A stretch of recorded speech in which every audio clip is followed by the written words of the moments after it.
성도 여러분, 전례 없이 우리 추석 연휴를 맞이해서 많은 성도들이 고향을 방문 중이어서 절반 정도 이상의 우리 성도들이 오늘 예배 함께 하고 계십니다. 그럼에도 불구하고 오늘 드리는 예배가 신령과 진정의 예배가 되며 오늘 우리가 들을 말씀에 하나님께서 크신 은혜를 베풀어 주실 줄로 믿습니다. 우리는 지난주에 시편 20편과 오늘 아침에 우리가 살펴볼 21편이 한 쌍의 시이라고 말씀을 드렸습니다. 시편 20편이 다윗 왕을 향한 백성들의 기도, 왕 다윗을 위한 백성들의 기도라고 한다면 시편 21편은 그런 왕을 향해서 하나님께서 주신 기도의 응답으로서 받은 승리를 기뻐하고 찬양하는 노래이다라고 했습니다. 시편 20편 4절과 5절에서 올린 이스라엘 백성들의 기도가 시편 21편 2절에서 동일한 문장으로 응답되고 있음을 보게 됩니다. 그의 마음의 소원을 들어주셨으며 그의 입술의 요구를 거절하지 아니하셨나이다 셀라라고 고백하므로 백성들의 기도가 응답되었음을 우리는 확인하게 됩니다. 성도 여러분, 한 나라의 왕의 승리는 고스란히 그 나라 백성들의 승리가 됩니다. 반대로 왕의 패배는 그대로 백성들의 패배가 됩니다. 전투에서, 전장에서, 사선에서 싸우는 모든 병사들 한 명 한 명들이 모두가 다 중요하지만 병사와 군대를 이끄는 장군의 중요성은 두말할 필요가 없을 것입니다. 병사 한 명이 죽는 것과 장군이 죽는 것에는 엄청난 차이가 있습니다.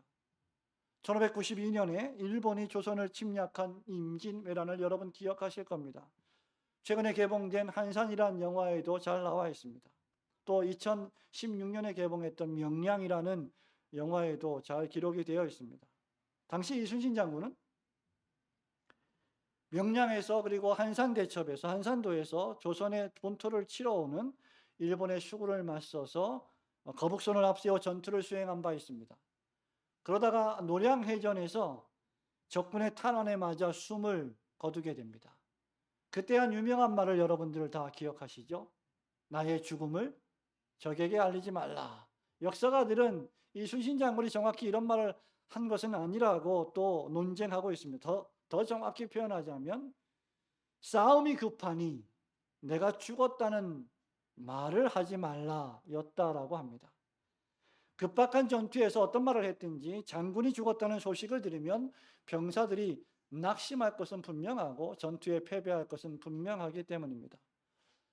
이렇듯 장군의 존재는 병사들에게 치명적으로 중요합니다. 또한 한 나라의 왕의 존재는 나라와 백성들에게 가장 중요합니다. 마찬가지로 그리스도인과 교회에 있어서 가장 중요한 분은 바로 성도와 교회의 왕 되신 예수 그리스도이십니다. 지상의 왕은 세상에 왔다가 살다가 전투에서 죽든 장수하여 죽든 병으로 죽든 죽습니다. 죽지 않는 왕들은 한 명도 없습니다. 그러나 영원히 죽지 아니하시는 하나님의 아들 독생자로 오신 예수 그리스도께서는 결코 죽지 아니하시는 분이십니다. 시편 21편 말씀은 다윗 왕으로 예표된 예수 그리스도의 승리가 다윗 왕의 승리가 그리고 예수 그리스도의 승리가 곧 성도의 승리요 교회의 승리가 됨을 잘 보여주고 있는 말씀입니다. 오늘 아침에 왕의 승리, 교회의 승리라는 제목으로 하나님께서 예비하신 은혜를 함께 누리기를 원합니다. 우리 오늘 많은 성도가 빠졌는데 그러니까 한번 그런 의미에서 한번 따라해 보실까요? 왕의 승리, 교회의 승리. 예, 하나님의 백성들은 첫 번째로 하나님이 기름 부어 세우신 왕의 승리를 찬양하고 기뻐할 줄 알아야 합니다. 다시 말하면 하나님의 백성들은 하나님이 기름 부어 세우신 왕에게 하나님이 주신 현재의 승리, 과거와 현재의 승리를 기뻐하고 찬양해야 한다는 것입니다. 우리 1절과 2절 말씀 함께 읽어봅니다. 시작. 여호와여 왕이 주의 힘으로 말미암아 기뻐하며 주의 구원으로 말미암아 크게 즐거워하리이다. 그의 마음의 소원을 들어주셨으며 그의 입술의 요구를 거절하지 아니하셨나이다. 셀라. 아멘. 시편 21편 말씀은요, 승리를 주신 하나님께 올리는 다윗 왕의 기도일 수도 있고, 다윗 왕에게 승리를 주신 하나님을 찬양하는 이스라엘 백성들의 노래일 수도 있습니다. 그래서 이 시편의 표제를 보시면 다윗의 시, 그 다음 인도자를 따라 부르는 노래라고 붙인 것은 매우 자연스러운 일입니다. 왕의 기도이기도 하면서 이스라엘 백성의 기도이기도 한 것이죠. 1절 말씀에 보면 다윗 왕은 기뻐합니다. 즐거워합니다. 아무 이유 없이 기뻐하고 즐거워하는 사람은 없습니다. 다윗의 기쁨과 즐거움의 이유는 무엇일까요? 1절에 보니까 바로 여호와 하나님의 힘과 구원이라고 했습니다. 이것은 시편 21편을 마감하는 마지막 13절에서도 반복되는 주제입니다. 여러분 13절 말씀 같이 읽어봅니다. 시작. 여호와여 주의 능력으로 높임을 받으소서. 우리가 주의 권능을 노래하고 찬송하게 하소서. 아멘. 다윗은 주의 능력을, 주의 권능을 노래하고 찬송합니다. 왜 그렇습니까? 여호와 하나님께서 다윗과 백성들의 기도를 들으시고 응답해 주셨기 때문입니다. 2절에 보니 하나님은 다윗의 마음의 소원을 들어주셨습니다. 입술의 간구를 응답해 주셨습니다. 다윗이 마음에 품은 소원, 말로 입술로 올린 기도를 하나님은 하나도 남김없이 다 들어주시고 응답해 주셨습니다. 그 구체적인 기도 응답이 무엇입니까? 3절에 보니 하나님께서 아름다운 복으로 다윗을 영접해 주셨고 순금으로 된 왕관을 머리에 씌워 주셨습니다. 여기 하나님께서 다윗을 복으로 영접하셨다라고 하는 이 말은 호의를 베풀어 주신다, 은총을 베풀어 주신다는 뜻입니다. 자격이 없는 자에게 베풀어 주시는 것이 바로 호의요 은총입니다. 하나님은 자기 백성에게 호의와 은총을 베푸시는 분이십니다. 하지만 이 호의와 은총이 더욱 강조되는 이유는 하나님께서 하나님을 대적하는 악인들, 하나님을 잘 섬기는 교회와 그리스도인들을 핍박하는 악인들을 향해서는 호의와 은총이 아니라 시편 17편 13절의 말씀에 따르면 대항하시고 칼로 대적하시기 때문입니다. 하나님께서 하나님의 대적자들을 칼로 대항하시는 반면 하나님의 백성들에게는 호의와 은총을 베푸신다는 말입니다. 또 순금으로 된 관을 씌우셨다는 말은 압살롬과 사울을 피하여 도망치는 가련한 다윗을 구원하여 주시고 생명을 보존하시고 다시 이스라엘의 왕권을 회복시켜 주셨다는 뜻입니다. 4절에 보면 주님께서 이런 다윗의 생명을 구해 주셨고 영원히 살게 해 주셨다고 기록하고 있습니다. 주님의 구원이 왕의 영광을 크게 하시고 존귀와 위엄을 더해 주셨습니다. 6절에 보면 다윗 왕은 하나님으로부터 영원토록 지극한 복을 받았습니다. 다윗 왕이 멋지고 아름답고 존귀해질 수 있었던 것은 다윗이 섬기는 하나님께서 다윗을 평생 지켜주셨고 보호하셨고 구원하여 주셨고 그에게 영광과 존귀를 베풀어 주셨기 때문입니다.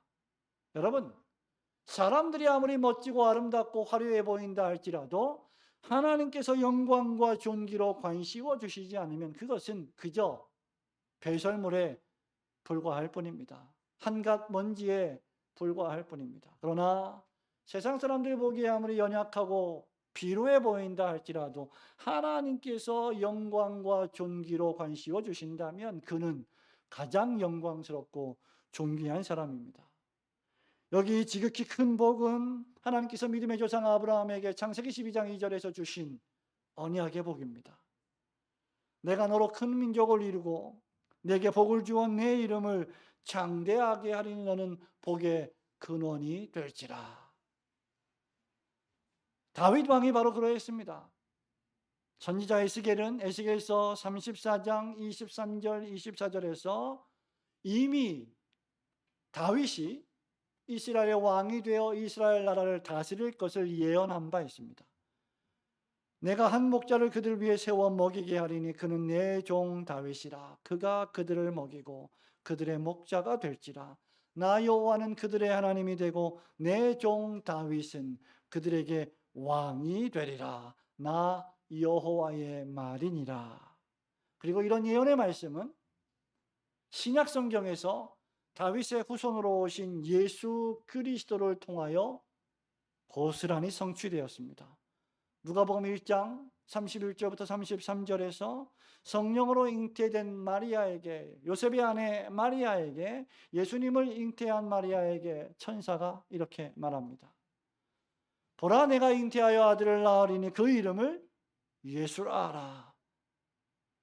그가 큰 자가 되고 지극히 높으신 이의 아들이라 일컬어질 것이요 주 하나님께서 그 다음 그 조상 다윗의 왕위를 그에게 주시리니 영원히 야곱의 집을 왕으로 다스리실 것이며 그 나라가 무궁하리라.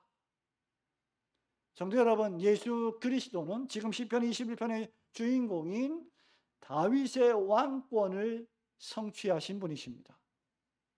지금 시편 21편의 주인공은 다윗이지만 그 이면에 숨겨져 있는 더 큰 주인공은 바로 온 세상의 왕이신 예수 그리스도이십니다. 하나님이 세우신 왕 다윗과 다윗의 후손으로 오신 온 세상의 왕 되신 예수 그리스도께서는 여호와 하나님을 의지함으로 승리했습니다. 21편 말씀의 중심 요절은 그래서 7절 말씀입니다. 21편의 가장 가운데 있는 말씀을 우리 함께 읽어보겠습니다. 시작. 왕이 여호와를 의지하오니 지존하신 이의 인자함으로 흔들리지 아니하리로다. 아멘. 예수님께서는 갈보리 십자가에서 하나님을 의지함으로 우리의 구원을 완성하시고 승리하셨습니다. 그리스도는 연약 가운데 돌아가시고 무덤에 장사 지낸 바 되셨지만 죽음 가운데서 하나님의 능력으로 부활하셨고 잠자는 자들의, 즉 죽은 자들의 부활의 첫 열매가 되심으로 사단 마귀와 죽음을 정복하시고 승리하셨습니다. 이렇게 구약의 다윗은 하나님의 구원하심으로 이스라엘을 다스렸지만 온 세상의 왕으로 오신 그리스도께서는 영원히 영적 이스라엘의 집, 야곱의 집을 다스리십니다. 온 세상의 참된 교회들을 다스리십니다. 하나님께서 이런 그리스도에게 존귀와 위엄을 입히셨고 지극히 높이셔서 하나님 보좌 우편에 앉게 하셨고 지금도 왕 노릇하게 하셨습니다. 그리스도인들은 바로 하나님 보좌 우편에 앉아서 우리를 위하여 기도하시는 그리스도와 함께 영적으로 왕 노릇하고 있는 승리자들입니다. 하나님의 백성들은 이제 하나님의 힘과 구원으로 승리하신 그리스도 안에서 함께 승리를 만끽하며 하나님이 우리에게 베푸신 구원을 감사하고 찬양할 수 있습니다. 그러므로 하나님께서 그리스도를 통하여 여러분에게 주신 이 구원의 승리, 사망과 죽음을 정복하신 이 생명의 승리를 감사하시고 찬양하시는 성도들이 되시기를 주님의 이름으로 축원합니다. 두 번째로 하나님의 백성들은 하나님께서 기름 부어 세우신 왕 그리스도의 미래적 승리를 위해 기도할 줄 알아야 합니다. 현재 승리하게 하신 하나님께서는 그리스도를 통해서 마지막 날에도 미래에도 승리를 주실 것이고 고스란히 그 승리는 교회와 여러분들의 승리가 될 것입니다. 8절과 9절 말씀을 같이 읽어봅니다. 시작. 왕의 손이 왕의 모든 원수들을 찾아내며 왕의 오른손이 왕을 미워하는 자들을 찾아내리로다. 왕이 노하실 때 그들을 풀무불 같게 할 것이라. 여호와께서 진노하사 그들을 삼키시리니 불이 그들을 소멸하리로다. 아멘. 하나님께서 그리스도에게 과거와 현재에 주신 승리를 노래했다면, 1절 6절 말씀이 그 승리를 노래했다면, 이제 7절부터 12절 말씀은 하나님께서 다윗 왕과 그리스도에게 주실 미래의 승리를 향한 노래입니다. 왕을 향한 승리의 축복은 고스란히 왕의 백성들의 승리와 축복이 됩니다. 그리고 그것은 동시에 고스란히 왕을 대적하는 자들의 저주와 진노가 될 것입니다. 지금 여기서 다윗 왕은 하나님께서 보내신 대리 통치자로 나타나고 있습니다. 하나님이 직접 세상을 통치하시는데 그 통치하실 때 다윗 왕을 통하여 통치하신다는 것입니다. 또 그리스도를 통하여 통치하신다는 것이죠. 8절과 9절에 따르면 왕은 왕의 모든 원수들을 하나도 남김없이 샅샅이 찾아낼 것이라고 했습니다. 그리고 여호와께서는 왕이 찾아낸 왕의 대적자들에게 진노하실 것이다라고 9절에 기록하고 있습니다.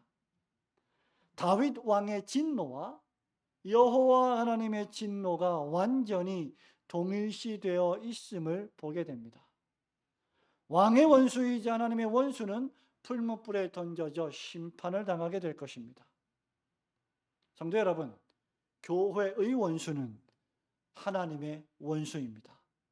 하나님의 백성들의 원수는 하나님의 원수입니다. 그러므로 교회가 분노할 때, 하나님의 백성들이 분노할 때 고스란히 그 분노는 여호와 하나님의 진노와 심판이 될 것입니다. 6절에 보면 주 여호와 하나님의 존재와 임재 자체는 하나님의 백성들에게 축복이 된다고 했습니다. 그런데 여러분, 9절 말씀에 보면 주님의 임재가 아니라 왕의 임재가 묘사되어 있습니다. 왕의 존재, 왕의 임재는 원수들을 향한 심판이 됩니다. 10절 말씀은 이 왕의 심판이 어떠할지를 더욱 상세히 설명하고 있습니다. 원수들을 향한 왕의 심판은 악인들의 후손을 땅에서 멸하는 것이며, 그 결과 그들의 자손, 악인들의 자손은 땅에서, 사람 중에서 완전히 끊어질 것입니다. 여러분, 오늘도 그렇지만, 요즘도 그러하지만 고대 히브리 세계에서 어떤 가정에 자식이 없다, 후손이 없다, 그것은 저주와 심판을 의미하고 상징하는 것이었습니다. 가정에 후손이 없다는 것만큼 저주스럽고 비참한 일도 없습니다. 그런데 왕의 원수들과 악인들의 최후가 바로 그렇게 될 것이다 라는 말입니다. 왕의 원수들이, 교회의 원수들이 왜 최후의 심판을 당하는 것일까? 11절은 그 이유를 밝히고 있습니다. 그 이유는 그들이 왕을 해하려 음모를 꾸몄기 때문입니다. 죄가 없는 다윗을 죄 있다 하여 죽이려 했고, 죄가 없으신 그리스도 예수를 온갖 죄로 묶어서 십자가에 죽이려 했기 때문입니다. 사울과 압살롬을 보십시오. 할 수만 있으면 하나님의 기름 부어 세우신 왕 다윗을 죽이려고 호시탐탐 기회를 노렸습니다. 하나님이 기름 부어 세우신 왕인데 말입니다. 이 다윗 왕을 죽이려고 했던 것은 결국 하나님의 주권을 멸시하는 행위가 되는 것입니다. 사단 마귀를 보십시오. 하나님께서 기름 부어 세우신 메시아 예수 그리스도를 할 수만 있으면 대적했습니다. 유혹했습니다. 죄를 짓게 만들었습니다. 죽이려고 했습니다. 급기야 십자가에 사람들을 선동시켜 죽여버렸습니다. 이것이 바로 그들이 심판을 당하는 이유입니다. 하나님께서는 그런 고난과 십자가 죽음을 통해서도 놀랍게도 모든 것을 합력하여 선을 이루어 주시고 우리의 구원을 완성해 주셨습니다. 그러나 그렇게 만들어버린 사단 마귀와 악인들을 하나님은 심판하십니다. 그들의 음모는 실패했습니다. 그들의 음모는 이루어지지 않았습니다. 주 여호와 하나님께서 왕을 향하여 인자와 자비를 베푸셨고, 왕은 자비하신 하나님 아버지를 의지하고 기도하며 살았기 때문입니다. 도리어 왕의 원수들은 하나님의 심판의 화살을 피하여 혼비백산 도망치는 형국을 맞이했습니다. 12절 말씀에 왕이 그들로 돌아서게 하며 그들의 얼굴을 향하여 활시위를 당기리로다 라고 쓰고 있습니다. 지금 시편 21편에 기록된 이런 여호와 하나님의 심판과 왕의 미래적 승리에 대한 신약의 해석은 무엇일까요? 이에 대해서 바울은 데살로니가 후서 1장 7절부터 9절에서 이렇게 기록합니다. 너희로 환난을 받게 하는 자들에게는 환난으로 갚으시고 환난을 받는 너희에게는 우리와 함께 안식으로 갚으시는 것이 하나님의 공의시니 주 예수께서 자기의 능력의 천사들과 함께 하늘로부터 불꽃 가운데 나타나실 때에 하나님을 모르는 자들과 우리 주 예수의 복음에 복종하지 않는 자들에게 형벌을 내리시리니 이런 자들은 주의 얼굴과 그의 힘의 영광을 떠나 영원한 멸망의 형벌을 받으리로다. 여러분, 구약 에스더서에 보면 모르드게와 에스더의 그런 일화를 여러분이 기억하실 것입니다. 에스더 7장 9절 10절에 따르면 하만은 하나님을 신실하게 섬겼던 모르드게와 에스더를 죽기보다 미워했고 싫어했습니다. 다른 이유가 없습니다. 하나님을 섬기는 그들을 미워하고 혐오했습니다. 그래서 음모를 꾸몄습니다. 장대를 만들었습니다. 하만을 그 장대에 달아서 죽여버리려 했습니다. 그러나 어떻게 되었습니까, 여러분? 모르드게를 매달아 죽이려고 했던 그 장대, 하만이 만들었던 그 장대에 도리어 하만 자신이 매달려 죽음을 당했습니다. 하나님이 하시는 일입니다. 사도 요한 역시 요한계시록 6장 16절 17절에서 이렇게 말합니다. 땅의 임금들과 왕족들과 장군들과 부자들과 강한 자들과 모든 종과 자유인이 굴과 산들의 바위 틈에 숨어 산들과 바위에게 말하되 우리 위에 떨어져 보좌에 앉으신 이의 얼굴에서와 그 어린 양의 진노에서 우리를 가리어 그들의 진노의 큰 날이 이르렀으니 누가 능히 서리요. 큰 바위야, 하나님의 어린 양의 진노에서 우리를 좀 가려주라. 누가 이 진노의 큰 날에 서리요라고 노래하고 있습니다. 본문 12절 말씀처럼 왕의 원수들과 악인들은 어린 양이 쏘시는 진노의 화살을 피해서 도망쳐야만 할 것입니다. 그리스도께서는 과거에도 승리하셨고 현재에도 승리하셨고 십자가에서도 죽음으로 승리하셨고 무덤에서도 부활하여 승리하셨고 하나님 보좌 우편에서도 지금 교회와 여러분들을 위하여 중보 기도하심으로 승리하셨고 승리하시며 마지막 날에 다시 오셔서 완전히 승리하실 것입니다. 그렇다면 하나님의 백성들은 오늘 그 승리를 잘 알고 예배당에 나와 예배하는 여러분들은 온 세상의 왕 중의 왕이신 주 예수 그리스도의 미래의 승리를 기대하며 기다리며 기도해야 할 것입니다. 여러분 평생에 이미 여러분에게 주신 그 승리, 그리고 마지막 날에 다시 오셔서 우리에게 그 승리를 완전히 실현시켜 주실 주 예수 그리스도, 그분이 우리에게 주실 승리를 만끽하면서 여호와 하나님을 찬양하며 감사하시는 성도들이 되시기를 주님의 이름으로 축원합니다. 성도 여러분, 말씀을 맺습니다. 마지막 종말의 날에 예수님은 재림하실 것입니다. 그리고 교회를 핍박하고 하나님을 섬긴다고 핍박하는, 여러분을 핍박하는 모든 악인들과 모든 불신자들, 복음에 순종하지 않는 자들, 자기 배만 위하는 자들, 이기적인 자들, 욕심꾸러기들, 하나님과 교회의 원수들을 심판하실 것입니다.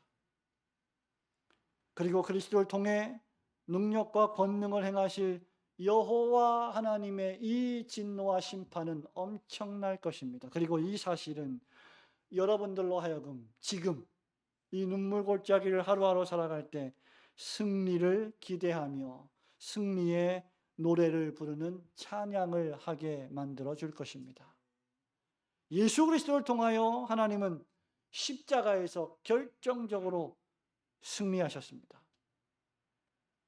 그래서 십자가의 도가 유대인에게는 꺼리끼는 것이요 헬라인에게는 어리석은 것이지만 하나님이 택한 모든 백성들, 믿는 모든 백성들에게는 구원을 주시는 하나님의 능력이 되는 것입니다. 사단 마귀는 예수님을 십자가에 못 박았지만 하나님 아버지께서는 그리스도를 지극히 높이시고 다시 살리셔서 승리를 주셨습니다. 여러분, 이 사실을 바울은 빌립보 교회 교인들에게 편지하면서 빌립보서 2장 5절부터 11절, 특히 8절부터 11절에서 이렇게 노래하고 있습니다. 사람의 모양으로 나타나사 자기를 낮추시고 죽기까지 복종하셨으니 곧 십자가에 죽으심이라. 이러므로 하나님이 그를 지극히 높여 모든 이름 위에 뛰어난 이름을 주사 하늘에 있는 자들과 땅에 있는 자들과 땅 안에 있는 자들로 모든 무릎을 예수의 이름에 꿇게 하시고 모든 입으로 예수 그리스도를 주라 시인하여 하나님 아버지께 영광을 돌리게 하셨느니라. 성도 여러분, 이제 마지막 최종 승리가 남아 있습니다. 그리스도께서 다시 오실 때 우리 앞에 있는 모든 원수들은, 여러분 앞에 있는 모든 원수들은 모두 다 완전히 사라질 것입니다. 성도와 교회의 승리는 완전히 보장되어 있습니다. 그러나 그때까지 여러분의 영적 전투는 계속되어야 합니다. 우리의 영적 전투가 이 죄 많은 세상 속에서 살아갈 때에 싸워야 될 우리의 신앙과 경건의 전투가 때로는 고되고 교회를 섬기는 일이 때로는 힘들지라도 왕의 승리가 곧 우리의 승리요 그리스도의 승리가 곧 교회의 승리이기 때문에 우리는 그리스도 안에서 항상 승리할 수 있습니다. 예수 그리스도 안에서 과거에도 승리했고 지금도 승리하고 있으며 앞으로도 승리할 것입니다. 요한계시록 21장 3절과 4절에서 사도 요한은 마지막 천상의 승리적 교회, 완전한 교회, 하나님의 나라에 있는 교회의 모습을 이렇게 묘사하고 있습니다. 내가 들으니 보좌에서 큰 음성이 나서 이르되 보라 하나님의 장막이 사람들과 함께 있음에 하나님이 그들과 함께 계시리니 그들은 하나님의 백성이 되고 하나님은 친히 그들과 함께 계셔서 모든 눈물을 그 눈에서 닦아주시니 다시는 사망이 없고 애통하는 것이나 곡하는 것이나 아픈 것이 있지 아니하리니 처음 것들이 다 지나갔음이로라. 우리가 승리할 그날에는 여러분 더 이상 눈물을 흘리지 않습니다. 성도 여러분, 평생을 살아오시면서 얼마나 많은 눈물을 흘렸습니까? 우리가 기뻐서 눈물을 흘리기도 하지만 주님을 섬기는 일 때문에 하나님의 복음을 위하여 사는 일 때문에 예수 그리스도의 십자가 복음을 전하는 일 때문에 핍박을 당하고 오해를 당하고 중상모략을 당하며 고통을 당함으로 눈물 흘린 적이 얼마나 많았습니까? 주의 교회를 위하여 근심함으로 눈물 흘린 적이 얼마나 많았습니까? 그런데 하나님의 나라에서 예수 그리스도께서 우리 눈에 그 눈물을 닦아주실 것입니다. 여러분 얼마나 아프십니까? 얼마나 힘드십니까? 얼마나 고통스러우십니까? 그러나 다시는 아픈 것이 없을 것입니다. 다시는 죽는 일이 없을 것입니다. 슬퍼하여 애통하는 것이, 곡하는 것이 없을 것입니다. 왜냐하면 그리스도께서 재림하실 때 여러분들에게 완전한 승리를 선물로 주실 것이기 때문입니다. 하나님 나라와 교회를 위한 여러분의 수고는 헛되지 않습니다. 주님 오실 때까지 하나님 아버지를 예배하며 부지런히 복음을 전하고 교회를 위하여 봉사하여 또 여러 옆에 있는 성도들을 사랑하는 이 세상에서 경건한 하나님의 백성으로 계속 살아가시는 올고든 교회 성도들이 되시기를 주님의 이름으로 축원합니다. 아멘.